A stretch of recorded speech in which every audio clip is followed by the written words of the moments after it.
So we just got back from the hospital and pasalamat ako sa Panginoon kasi I was able to talk more to my sister tonight and napaliguan ko siya.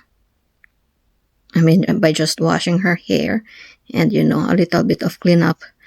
Tapos, may infection pa rin siya but we are trusting that the Lord will continue to heal her and sa kasamaang palad naka-receive kami ng kawawa na itong buhok ko. Naka-receive kami ng tawag from our vet na confirmed na itong baby boy namin ay may cancer. So Corey and I, we are like really bogged down. We are really bogged down because of the news. But then sabi ng vet na i-refer daw sa oncologist. And tatawag ako bukas for chemotherapy. Sabi nung vet na the good thing about this kind of cancer that he has is it is very responsive to chemotherapy. Hopefully, God willing, we are still counting on His blessings and His help. Kasi wala naman tayong ibang tatakbuhan kundi Panginoon lang, di ba?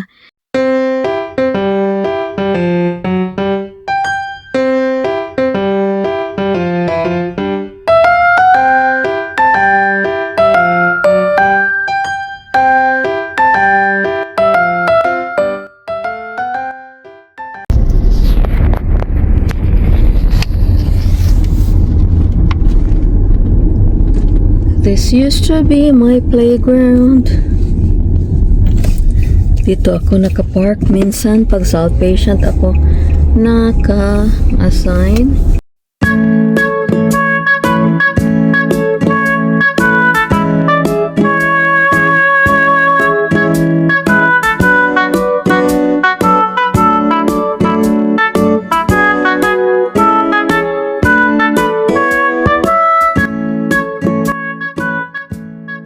I will just wait for my husband.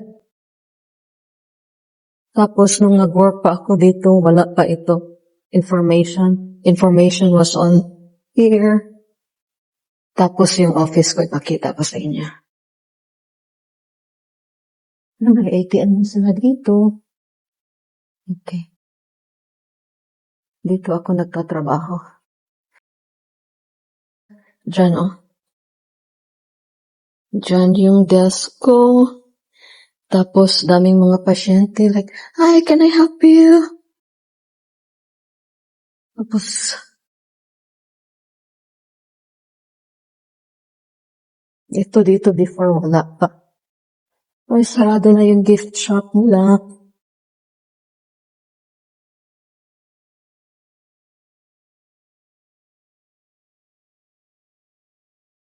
Wala na, sarado na yung gift shop nila. But yeah, so this was my workplace. I remember yung first pasyente ko, my gosh. Yung first pasyente ko ay papa ng isang doktor dito. Tapos kabago-bago ko palang mag-training. So pagbalik ko dito, oh my gosh, hindi ko alam yung gagawin ko. Kasi iba pala yung mga commands ng computer kada department. So nung nag-check-in ako dito, duty ko was about in the evening, so wala na yung manager ko, wala na lahat. Naku, pinatawag ako doon sa ICU. ICU pa naman kasi cardiac patient siya. Parang nagka-cardiac arrest siya. But, to be continued. Yeah, so tapos, remember, like, you would see me, like, coming in here, running back and forth from the emergency, takbo ako dito. Tapos, anyway, dito na kami, hello. Going down. Punta tayo sa kanyang room.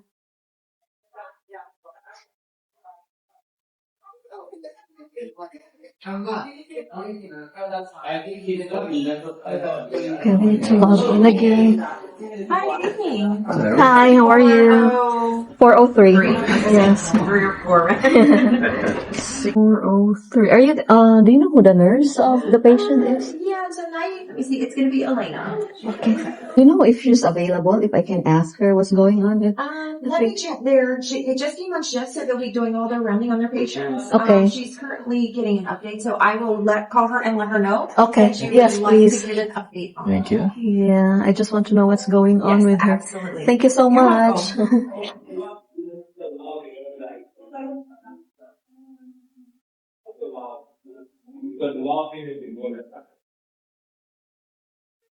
Oh, it's dark here. Knock knock. Hi. Are you the nurse? No, I'm Oh. the PCA. Are you Filipino now? I am. We're Filipinos too. Oh my gosh. Hala, saan ka sa atin? Sa Mindanao. Ay, Bisaya? Bisaya. Oh my God. Bisaya. So good guys. Ikaw, kumo? Taga Dumaguete me. Ako sa Iligan. Ay, iligan. Yeah. Hello. Una ka ito. Oh, bito. Yeah. Sa Marilyn. Si Ate Marilyn. I'm sure ate na po. Ngayon si my sister Mirna. Oh my gosh, dugay na ka din. Hi. Oh my God, my husband Corey. Guess what? Hello, hello, hello. Si Joshua, our new friend. And he's nurse ka? No, not nurse. Not yet. Not yet, almost nurse. He's taking care of my sister. And Josh is from Iligan. Iligan. So shout out sa mga Iligan. Oh my God, Josh, I'm so happy to meet you. Nice to meet you. Di ba pag bago na to nga mga kaila, parang talaga, we are really just happy to meet everybody. It's a small world. Yeah, it is a very Kailan small ka world. ni- Tiguli pa ka sa to ah? Last year, nagulong ko sa akong mama. Mayo gani kay wala pa ko nakalimot og Bisaya. Dili ko makalimot.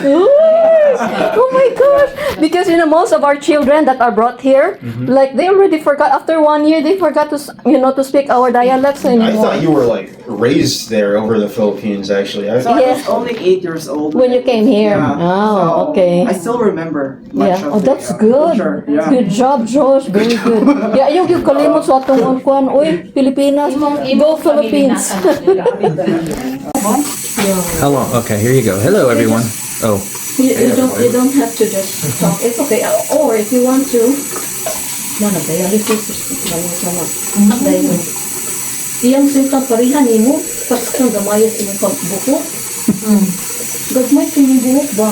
Bumay ka akong well, buhok. I don't want to see myself. So here you go. Dayon ko Mag-fix ang kayo yung buhok. Dili. Ang iyang sa ngalan, ang iyang parihan mo symptoms ba nga kanang halos na halakaw, ana-ana. Hindi ito kay iya tayong kidneys. Pagkaman anak kay kuan man kining karong dialysis siya ko. Oh my gosh, si ante may gasto. Oh my gosh, ante mahal ba ang dialysis? May gani kay na siya feel health so libre ang dialysis. Oy, mayo kaayo. Dayon si kuan. Thank you. Yeah, kailangan tayo. Galing po kape, di na karami makiyato lang. Unsa? Magmama ako pa po galing ng kape. Coffee ba? Kaugalingon. Coffee. Kape. Yeah, I know. No, it's atong tatangon imo medyas gapon ha. O di naman kay kainit nat. Dayon. Yeah, gahi ra gyapon imo kuan cough.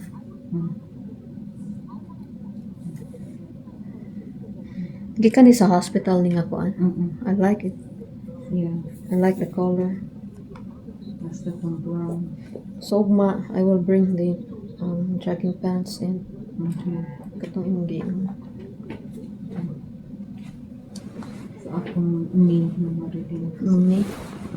Unsa pud ning imong guot man ning imong unsa ngalan? Guot kay imong unsa ngalan?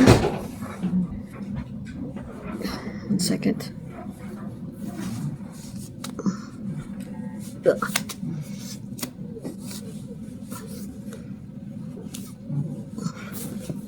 Manay tingong. Tigulang na. Si Connie ko. Ha? Connie Roberta ba? Jesus. Paihanap naman. Naghanap na. And this lotion or perfume. Ako ng mga efficacy. Omega. Kuan. Kay daghan na kay kuan po siya. Sakit-sakit pa siya. Arthritis. Really? Kaning magkagulang ta ba? Di ba si mama grabe to iyang haplas-haplas sa iyang tiil. Wala siya kuan nga. Hulo ra day siya. Lura to siya potassium. Ah, Mura to'y tambal unta. wala mang bukod ka ba yun? Unsay Oo. Wa ko to'y pa-check up po. Mm. Kuan. Na ba to sila insurance? Wala may insurance sa Philippines. Because ang Yan niya. Unfortunately, ang Medicare ni Papa kay dili man mo work sa Philippines. So si Papa wala siya Yeah, tanan nga mga kuan niya, all of mga hospital expenses niya is out of pocket because it's if you're an American citizen, na kay Medicare or unsa ngalan sa St. Luke's or matingali na ma St. Luke's or ma unsa ni may maka and network ang St. Luke's but sa laing hospitals ang Siliman Medical Center wala. So na kay sakit, just go directly to St. Luke's. Yeah. Mulupad pagkapila ka oras sa igo nang na. Maong dyan. Grabe. Ang tilat. Buk no imong tiil oy.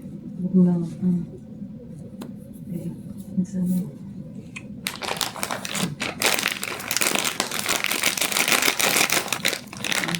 Mas lami dari sa likod no. Butangan na to og kuan. Pwede. Pwede ipansak. Ikuan sa liyo sa medias. Ha? Pwede niya ipang sa liyo sa medias. Ibutang sa Ang kanang plastic ba? Nga hit asa ibutang sa medias. under the medyas. But this is Basig okay masunog ko ang tiil. Di man siya init kay. But this is okay too. Yeah.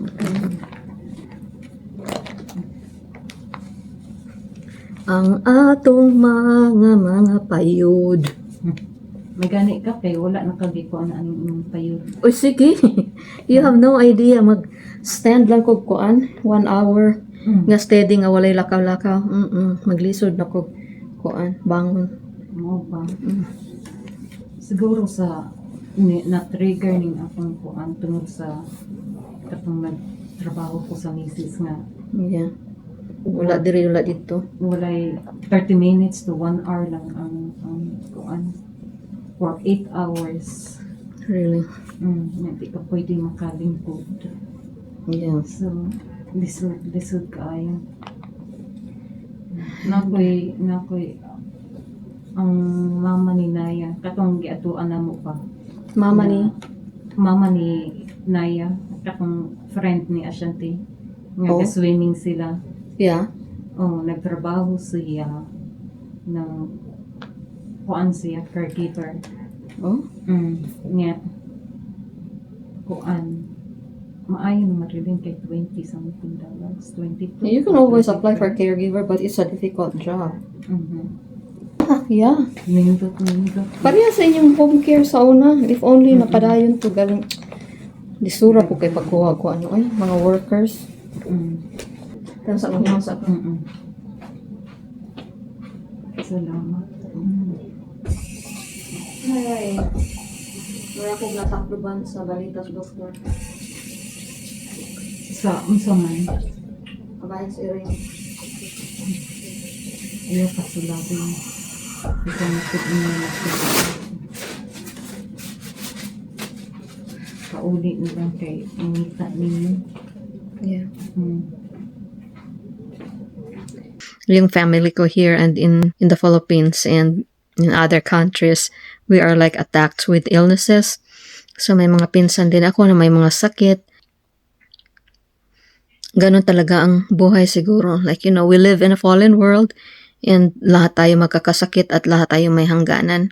It's just a process of going through that phase na medyo mahirap, masakit, but we are like really, you know, may time din tayo na tayo magkasakit, tayo ay mawawala. But we have to trust that the Lord will be holding us through that situation. So, yun lang yung masasabi ko, and I'm happy that Kaya may infection pa rin yung sister ko, but she's bombarded with antibiotics and hydration and stuff like that. So, bukas babalik na naman ako and yeah, just minister to her and tell her that she's loved and let her know that God is near.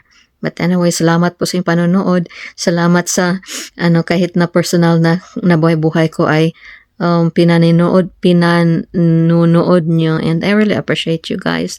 And kahit maliit lang tayo na pamilya dito sa social media, I feel like, I already have garnered so many friends and family dito sa ating YouTube channel. So thank you so much for, sparing some of your time to watch my videos.